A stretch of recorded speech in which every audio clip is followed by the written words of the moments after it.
প্রস্তাবিত রাষ্ট্র ব্যবস্থায় জনমত নেওয়ার জন্য আমরা শক্তিশালী নির্বাচন ব্যবস্থা প্রবর্তন করব।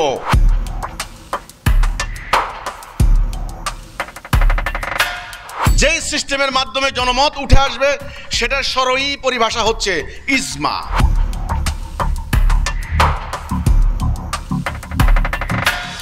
আমাদের প্রস্তাবিত রাষ্ট্র ব্যবস্থায় সভরেন্টি হবে আল্লাহর। আমাদের যিনি সভরেন্টিকে এক্সারসাইজ করবেন আল্লাহর পক্ষ থেকে, তিনি জাতির ইমাম।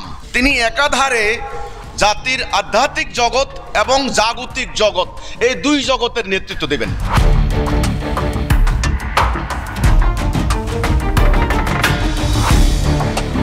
যারা ইসলাম চান তারা যদি তাড়াতাড়ি ঐক্যবদ্ধ হতে পারেন তবে ইসলামের বিজয় কেউ রোখাতে পারবে না।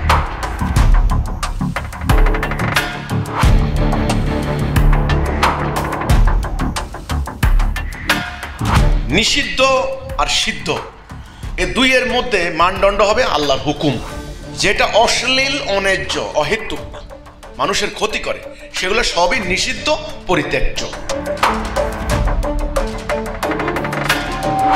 আলেম, যার এলেম আছে, এলেম বলতে খালি কোরআন হাদিসের এলেম না, দুনিয়ার জ্ঞান, দ্বীনের জ্ঞান, এই দুইয়ের সমন্বয়ে আলেম। মসজিদের যিনি ইমাম হবেন তিনি খালি এখন তো বেতনভুক্ত কর্মচারী। আমাদের প্রস্তাবিত রাষ্ট্র ব্যবস্থায় ইমাম হবেন রাষ্ট্রের পক্ষ থেকে কর্মকর্তা, রাষ্ট্রের প্রতিনিধি।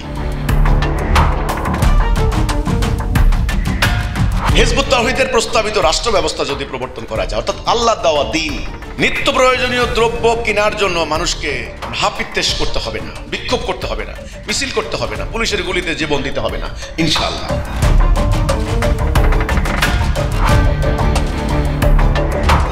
যদি আমাদের প্রস্তাবিত রাষ্ট্র ব্যবস্থা গ্রহণ করা হয় তাহলে সেনাবাহিনী কারো গোষ্ঠীর স্বার্থে, কারো দলগত স্বার্থে, কারো ব্যক্তির স্বার্থে কখনো ব্যবহৃত হওয়ার সুযোগ পাবে না।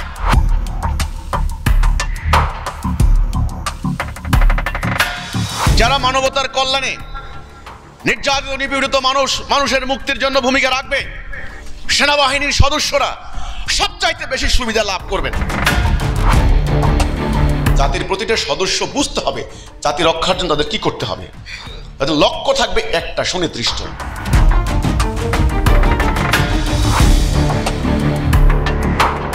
ইসলামের মূল নীতি কোনোভাবে অর্থ জমা করতে পারবেন না।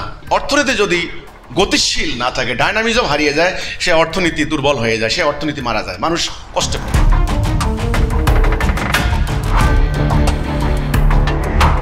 গভর্নর যদি কুড়ে ঘরে থাকে তাহলে কোন কে আছে প্রাসাদ নির্মাণ করার হিম্মত দেখায়?